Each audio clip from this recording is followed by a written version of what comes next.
Hi, I'm Mike, owner of the In-Groove in Phoenix, Arizona. Today I wanted to do a video highlighting a couple of recent Mobile Fidelity Sound Labs record releases. And the two records that I'm going to talk about today are the somewhat new-ish Van Halen 2 Mobile Fidelity Ultra Disc One Step, and the not so newish but somewhat still new, a couple months old, Whitney Houston self-titled record, her first self-titled record. Her technically, that second record's titled Whitney. So that's really a self-titled record as well, just less self-titled. Okay, I'll show you guys and talk about kind of what I compared them against. I'll start off by saying I'm not a huge Van Halen fan. I casually like Van Halen. I think a good Van Halen greatest hits would kind of do it for me. It's kind of about what I need. So the thought of a $125 one step for an album that is a little over 30 minutes, what is this thing? Maybe 31 minutes, spread out onto two 45 RPM discs on super vinyl, which I like, is not my go-to. Like, that's not where I would want to be with this record. But that's, again, coming from just kind of a casual fan. If it was The Doors and it was a 30-minute record that they put out, I would want to hear that puppy sound as absolutely good as possible. So if you're a Van Halen fan, I can understand you wanting it to sound as good as possible. And I'll tell you what I compared this against. I compared this against what I used as my definitive version before the One Step came out, and that was the all analog cut from the original master tape by Chris Bellman at Bernie Grundman Mastering. This came out maybe about 15 years ago, but it's still in print now, and I want to say it's about a $25 record.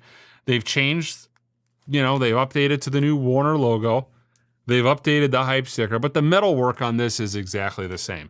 Okay, so comparing sonically the two,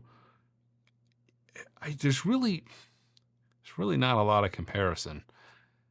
See, the problem with Van Halen records done in the lifetime of Eddie Van Halen is they kind of were more focused on Eddie Van Halen's part in the band, which was great mid-rangey, crunchy guitar vocals, which is fantastic. Like, that's, as even a casual fan, I want to hear that. But I think it was done a lot of times a little bit too much into the detriment of the rest of the band. What you get with the Mobile Fidelity One Step is you get a record that is more balanced. You have beautiful, lush top end, really tight, dialed in bottom end. The mid-range is all there, but the sound stage is like that much wider. It really pops. It is so good. It truly is fantastic. How many times am I going to play this? I don't know. You've got a bunch of sides that have 4 minutes worth of music, 5 minutes worth of music on it. It's tough, but man, if I want to hear Dance the Night Away, there's no better version to hear it on than this. Unfortunately, $125 Mobile Fidelity One Step. Now, I don't blame Mobile Fidelity for this. They're at the mercy of the labels. The labels dictate what they can license. But this would have been a absolutely perfect 33 RPM on super vinyl. The label would never go for that. The labels don't want anybody doing anything that competes with them. They don't want anybody that is contemplating buying this for $25 or $30. I forget what it costs at the moment. They don't want anybody taking money out of their pocket for this who might buy this instead. They don't want to compete with themselves. So they license things, but they license things that are in a whole nother category to what they're selling, which is unfortunate. Again, this would have been a dynamite 33 RPM. But this is a truly fantastic sounding record. I really dig it. It's great. I wish we weren't at the mercy of the labels in this regard, but that's where we are. And but I'm just thinking back on the sound of this. There was so much in this record that I just never noticed or didn't really pay attention to or didn't really hear in the Bellman cut. So many little high, kind of like the Michael Jackson Thriller, so many like little high, so many little nuggets, things that are in the mix that are so clear, so detailed that you just don't hear. in the Bellman cut. Or if you do, you gotta like listen, they just don't pop. And on this one step, man, they pop. Limited to 7,500. This is copy 3,800. So yeah, it's been a pretty solid, run so far. Van Halen 1, which I thought was a much better album, was really good as well, kind of the definitive version. I hope they could do like maybe a greatest hits when all is said and done. They haven't announced it, but I would really dig a greatest hits Mobile Fidelity Super Vinyl one step. And being that it's a digital DSD process, they could crack out a really good sounding greatest hits, no problem. Okay, so the next album, the Whitney Houston. I'm going to talk to you about the first record I compared it with, and that is this 35th anniversary from Vinyl Me Please. Look at this puppy. Beautiful, typical Vinyl Me Please. Fantastic linen box set.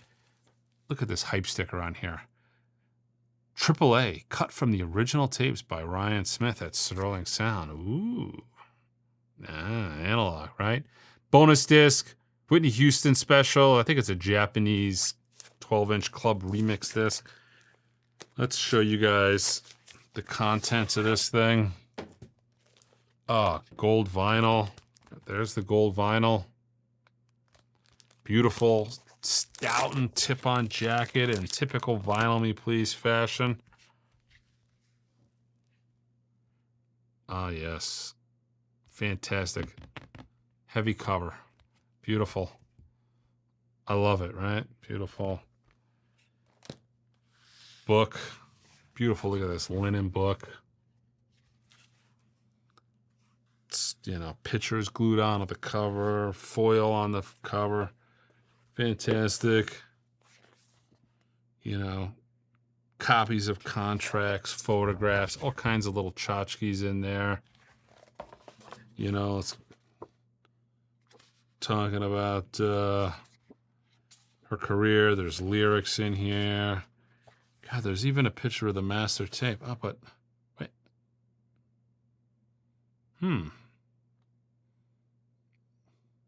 Uh-oh. Well, that ain't good.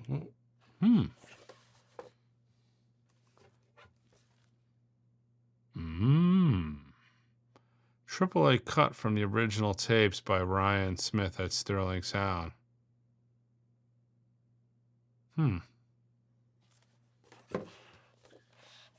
EQ copy from a 1610 PCM format.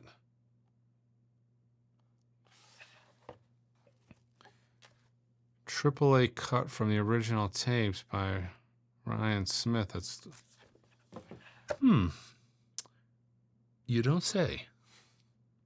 So this was cut by Ryan Smith from original tapes, but those original tapes are just copied over from the original recording format, which was primitive PCM 610 digital, as referenced here on the master tape. Okay, so this is not the best sounding record. It's the best presentation of the record. It's the full tip-on jacket, book, the whole nine. But the top end is so bright, so shrill, and so unlistenable, not good. The original's not that good either. The original kind of has a lot of that as well, because it suffers from just that really early digital production, and it's not wonderful. Ryan Smith, I'm not knocking him. He's working with what he was given, which was a copy of a PCM, master file from way back in the day. And it's just not that good. And this isn't that good. Now, I kept this in my collection for a long period of time because it's so well done. But right before I did this video, I thought to myself, it's like, why the hell am I keeping this? I'm never going to look in this book again. I'm not going to listen to the 12-inch bonus disc. Like, why do I have this? So I'm going to bring it to this. I'm getting rid of it. But I'm getting rid of it because of this. This is the Mobile Fidelity 33 RPM super vinyl version of Whitney Houston's self-titled album. Love the 33, the original intended way to listen to this. Right here on the back, PCM Digital Master to the console, to the lathe. Look at that. Right there. It's clear as day. You know, I look at that and I just think to myself, God, this was just, I'm so glad that somebody just stood up and said, put the damn sourcing on the cover. Put it on there. That was an amazing idea. It's fantastic. So much easier. And I love how it's just so clear cut. There's no room for deception there because, to be honest, I don't know what the intended, if there was any intended deception there. And I guess it is cut from the original analog because a tape is analog. But you could see how the average person would just look at that hype sticker and say, oh man, I'm going to get me a AAA cut Whitney Houston self-titled record. Now, in all fairness, the Whitney Houston Mobile Fidelity, the one I'm holding, it came out a couple months ago. This thing really hasn't sold well. It is kind of a turd as far as sales history goes. It's not really done spectacular. I'm disappointed by that because I love this record. Not as good as the second record, the Whitney self-titled record, but this is a fantastic record, and I had high hopes for it. However many I ordered, 50, 100, I don't even remember, 200 copies. I sold like maybe a 15th of what I thought I would.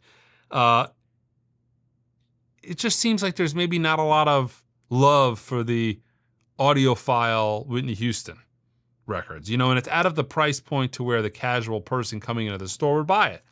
You know, they are going to pay $25, $30 for a record. Maybe they'll stretch to $40 if there's no other version of that in the bin. But your average buyer that comes into a store and sees this in the bin at $60 is wondering what the hell's going on, to be honest with you. They're looking at this and they're, why is this $60? I don't get it. What's going on? Anyways, the sound on this, holy cow, is it so much better than everything else. The bass is so tight, so taut. There is all kinds of crap going on in this record that I never knew was even in there in any format I've ever listened to it. It sounds utterly fantastic. It truly is. Really good. Limited to 4,000 copies. I'm assuming they're going to kind of be around a while because, like I said, it is not the best-selling Mobile Fidelity record we've had recently. But what an amazing record this is. So well done. So fantastic sounding. One of my favorite releases by Mobile Fidelity in a while. It just is. They just did a killer job on this. It is amazing how much Mobile Fidelity has changed in the last 10 to 15 years. I've been listening to a lot of records lately doing shootouts, and a lot of what I've been listening to have been from Mobile Fidelity releases 15 years ago, 10, 15 years ago. And let me tell you, what they're putting out now is light years better than what they were doing 10 to 15 years ago. It's amazing how they've just, the improvement is astonishing, especially considering it's like the same guys over there. Like, now, of course, if I went to them and said this, they'd probably be like, no, everything we've ever done is amazing. You know, that's, I don't knock them for saying that because most people would say that. No one's going to say, yeah, you know, that wasn't that good that I was doing back in the day, but the stuff I'm doing now is amazing. I mean, no one's going to, so I don't know if they'd ever admit to that, but man, I'm telling you as an outsider looking in, what they're doing now with some of these Van Halen, some of the modern one-steps, not all, but some, this Whitney self-titled and this second Whitney self-titled, first self-titled Whitney, the self-titled Whitneys, man, they're just absolutely freaking killer. They're so damn good. They truly are. Yeah, I would say they haven't got enough credit for it, but again, it's Mobile Fidelity, audiophile Whitney Houston records. Market's not there. Audiophile Sade records would be a whole different category, but people just aren't into the 80s R&B-ish pop. Pop-ish, it's more pop than R&B, but they say it sounds dated. That's kind of the knock with this record. I love that it sounds dated. You know, I love the 80s. I love the movies of the 80s. I love the music of the 80s. I loved the clothes of the 80s. I still got about 6 pairs of white pants upstairs, and I wear it all the time. Now, you don't see it on camera because the store is very dirty. You know, not for a record store. For a record store, it's like hospital clean. But for white pants, might be a little bit dirty, but you see me out in the wild, I got white pants on because I love the 80s. I bust out. I got all the, I got all, you know, salmon pink shirts and aqua blue shirts. Love it. 80s for me. Fantastic. I was young in the 80s, but I have fond memories. And maybe that's just me getting a little older in age and thinking to myself when I was young and how awesome it was. But I think the 80s were just damn awesome. The music. God, think of the music that was on the radio. What you could hear from every genre of music. You know, your top radio played everything. You hear metal records, you'd hear pop records, you'd hear smooth jazz, which, you know, but good times. And I like the dated sounds of it. I like the dated sounds of Lindsey Buckingham's 80s stuff, of the Pete Townsend 80s stuff, and of the Whitney Houston 80s stuff. But yeah. Check us out on the website at theingroove.com. Until next time.